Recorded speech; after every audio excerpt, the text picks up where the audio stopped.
各位莲友，大家好，阿弥陀佛。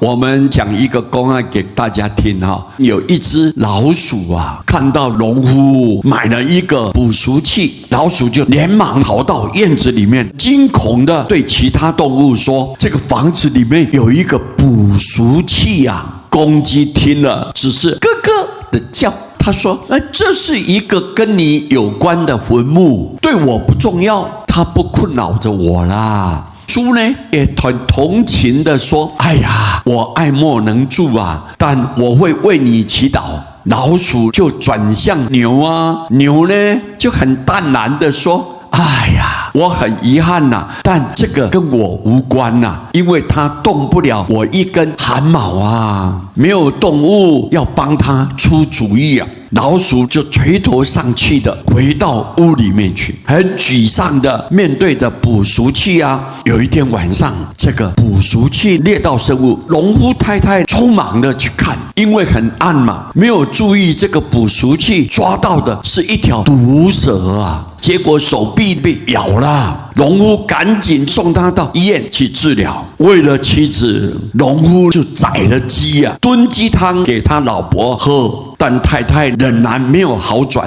为了喂饱来照顾太太的邻居，农夫又宰了猪啊。几天以后，太太病情恶化，就过世了。许多人来参加葬礼，于是这个农夫呢，他又宰了牛款待亲友。在座各位，你们知道吗？生活在这个地球村的我们是命运共同体啊！不要以为事情跟自己不相干而冷眼旁观，对周遭的人事物，我们若能多关心一点，多付出一点，小小的改变就能够影响后续的发展。